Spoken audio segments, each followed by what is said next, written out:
어느 비 오는 금요일 밤이었다. 서울 외곽에 위치한 작은 산골짜기. 마을에는 오랜 시간 동안 전해 내려오는 전설 같은 이야기가 있었다. 그곳에 살고 있는 사람들은 산중턱이한 폐가를 저주받은 장소라고 여겼다. 아무도 그 집에 들어가려고 하지 않았다.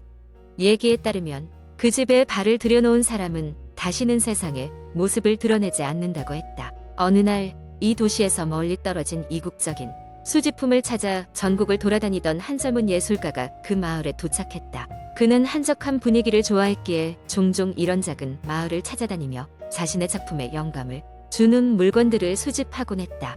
마을 사람들과 대화를 나누던 그는 그 집에 관한 이야기를 듣게 되었고 그저 흥미롭게 생각했다. 제가 그 집을 한번 봐도 될까요? 그는 마을 사람들에게 물었다. 마을의 장로가 심각한 표정으로 말했다.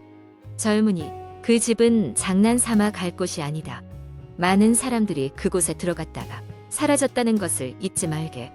하지만 그의 호기심은 쉽게 사그라들지 않았다. 언제나 그렇듯이 그는 미지의 세계를 탐험하고자 하는 욕망에 사로잡히곤 했다. 그래서 결국 비 오는 날 오후 예술가는 그 폐가로 향했다. 길을 따라 산 중턱까지 오르자 그 폐가는 갑자기 그의 눈앞에 나타났다. 버려진 지 오래된 듯 잡초가 집 주위를 우거지고 벽은 군데군데 붕괴되어 있었다.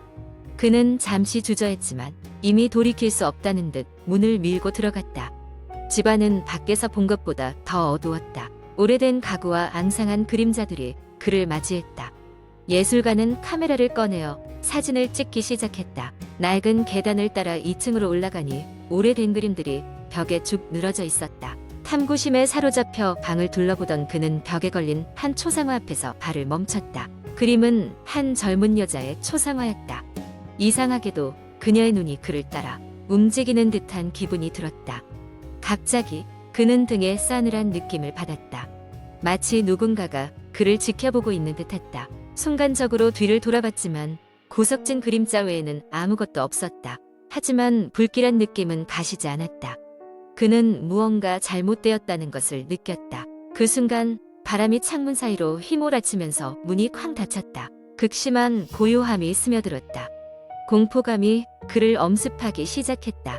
그의 심장 박동 소리가 귀에 쾅쾅 울렸다. 그리고는 다시 그 여자의 초상화로 시선을 돌렸고 놀랍게도 그녀의 입이 살며시 벌어지기 시작했다. 마치 무언가를 속삭이는 듯 그는 목소리를 들을 수 있었다. 돌아가라. 이곳은 내가 있을 곳이 아니다. 목소리는 낮았지만 그 단어들은 그의 마음 깊숙이 파고들었다. 급히 카메라와 기타 장비를 챙기며 도망치듯 집을 빠져나왔다. 밖에는 여전히 비가 내리고 있었지만 그는 멈추지 않고 빗길을 달려내려갔다.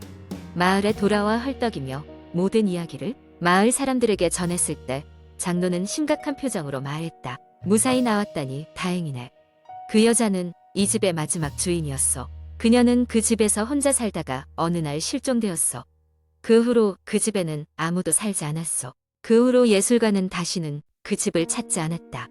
그리고 세월이 지나가면서 그 마을에도 더 이상 그 집에 들어가려는 사람은 없었다.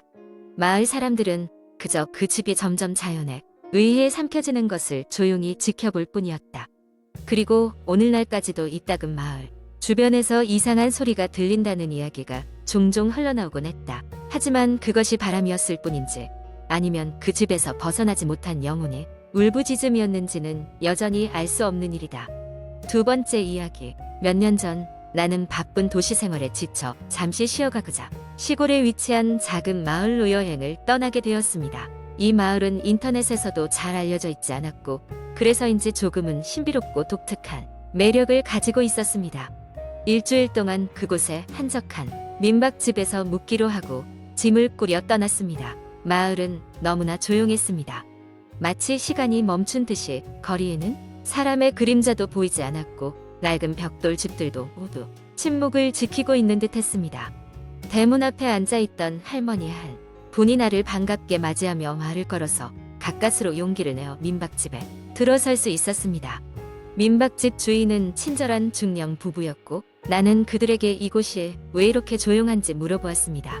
그들은 잠시 서로의 얼굴을 쳐다보더니 마을에는 오래된 전설이 있어 그렇다며 미소를 지었습니다.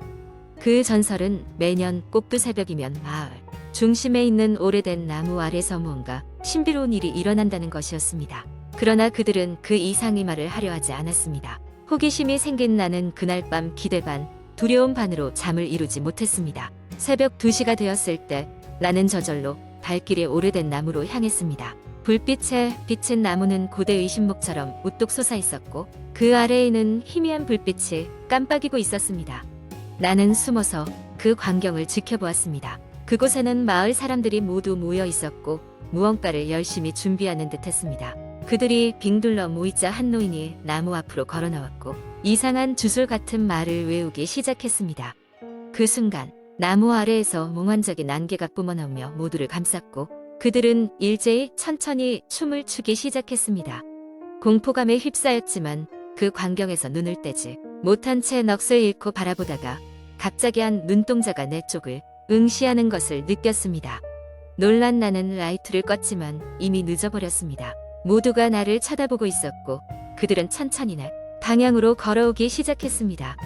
도망칠 생각뿐이었던 나는 잽싸게 몸을 돌려 돌아가지 못한 길을 헤매며 민박집으로 돌아왔습니다. 문을 잠그고 숨을 골랐지만 그 때문인지 이상한 소문이 마을에 퍼진 듯 다음날 아침 민박집 주인도 나를 이상한 눈빛으로 바라보았습니다. 나에게 아무 말 없이 여정을 마치고 떠났길 권유하였습니다.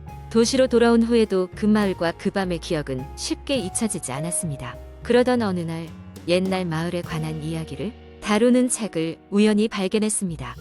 그 책에는 내가 경험한 나무 아래 의식이 계절에 하나씩 마을의 운명을 관장하는 신비로운 제례라는 것이 적혀 있었습니다. 그 제례를 방해하면 외부인의 혼이 나무에 갇히며 반복되는 숙명 속에서 영원히 맴돌게 된다는 전설도 함께 실려 있었습니다. 나는 아찔한 기분이 들었습니다. 당시 그들의 축제를 어떻게든 방해하지 않은 것이 얼마나 다행인지 깨달았습니다.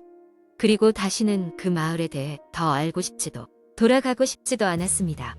그 마을은 여전히 인터넷에는 잘 알려져 있지 않은 고요한 시골 마을로 남아 있습니다. 그러나 그곳에는 여전히 그 비밀스러운 전설이 살아 숨쉬고 있을 것입니다. 세 번째 이야기. 한겨울의 어느 날 서울 외곽에 위치한 작은 마을에는 오래된 폐가가 하나 있었습니다. 이 집은 수십 년 동안 방치되어 있었고 마을 사람들 사이에서는 귀신들이 산다는 소문이 돌고 있었습니다. 과거 이 집에 살던 가족이 이유를 알 수 없는 사고로 단체로 목숨을 잃은 이후 그 누구도 이 집에 들어가려 하지 않았습니다. 그러던 어느 날 도시에서 온 대학생 4명이 이곳을 찾았습니다. 그들은 인터넷에서 이 집에 관한 이야기를 보고 직접 체험해 보고 싶었던 것입니다. 그들의 이름은 민수, 지연, 승호, 그리고 은지였습니다. 그들은 평소 공포영화와 도시, 전설을 좋아하는 친구들이었습니다. 해가 뉘엿뉘엿 저물어갈 즈음 그들은 마을에 도착했습니다. 마을 사람들은 그들에게 경고했지만 학생들은 그런 이야기를 농담으로 치부했습니다. 마침내 그들은 어둠이 깔린 폐가 앞에 도착했습니다. 집은 예상대로 오래되어 보이는 외관과 함께 을씨년스러운 분위기를 풍기고 있었습니다. 자, 들어가 보자. 민수가 앞장서서 문을 열었습니다. 문은 삐걱거리는 소리를 내며 열렸고 이내 그들은 손전등을 켜고 안으로 들어갔습니다. 집안은 먼지투성이에 거미줄 7곳에 얽혀 있었습니다. 방 하나하나를 둘러보던 중 그들은 벽에 붙어있는 오래된 가족 사진을 발견했습니다. 사진 속 인물들은 어딘가 슬픔이 깃든 눈빛으로 정면을 응시하고 있었습니다. 지연은 오싹한 기분의 사진에 시선을 피하며 방을 돌아다녔고 승호는 호기심을 이기지 못하고 지하실로 내려가 보기로 했습니다. 지하실은 더욱 음습한 냄새가 났고 무엇인지 모를 시커먼 그림자가 어른거렸습니다. 승호는 겁을 내지 않도록 스스로를 다독이면서도 이상한 기운을 느꼈습니다. 그 순간 위층에서 무언가 콩 하고 떨어지는 소리가 들려왔습니다. 뭐야? 무슨 소리야? 은지가 깜짝 놀라 소리쳤습니다. 민수와 지연은 어딘가 불길한 느낌을 떨쳐버릴 수 없었지만 승호가 돌아오기를 기다리며 그들은 그루터기에 앉아 있었습니다. 한참을 기다려도 승호가 나타나지 않자 셋은 점점 불안해졌습니다. 결국 그들은 승호를 찾기 위해 지하실로 내려가 보기로 했습니다. 그곳은 더 이상 인적이 없는 것처럼 정적만이 깔려 있었습니다. 지하실 문을 열고 들어가는 순간 그들은 무엇인가 미묘한 변화를 느꼈습니다. 지하실의 공기는 한층 더 무겁게 느껴졌고 시계는 멈춘 것처럼 시간이 느릿느릿 흐르는 것 같았습니다. 지하실 깊숙한 곳에서 그들은 오래된 장작 더미 뒤에 축 처진 채로 쓰러져 있는 승호를 발견했습니다. 그는 의식을 잃고 있었고 얼굴은 창백했습니다. 급히 그를 흔들어 보자 승호는 간신히 눈을 떴습니다. 여기 대체 뭐가 있는 거야? 민수가 다급히 물었습니다. 나도 몰라. 근데 뭔가 본 것 같아. 형체는 알 수 없지만 무언가 여기에 있어. 승호는 숨을 헐떡이며 대답했습니다. 이상한 기운을 느꼈던 그들은 급히 그곳을 빠져나와 집을 떠나기로 했습니다. 밖으로 나오는 동안에도 그들의 뒤를 따라오는 눈빛이 느껴졌지만 어느 누구도 돌아보지 않았습니다. 마을을 벗어나 돌아가는 길, 그들은 하나같이 무거운 침묵에 빠졌습니다. 자신들이 경험한 일을 믿기 어려웠던 것입니다. 마치 누군가 혹은 무엇인가의 장난을 당한 듯한 기분이었습니다. 하지만 그날 밤 이후로 그들 중 누구도 다시는 그 폐가에 대해 그리고 그때 본 것에 대해 이야기하지 않았습니다.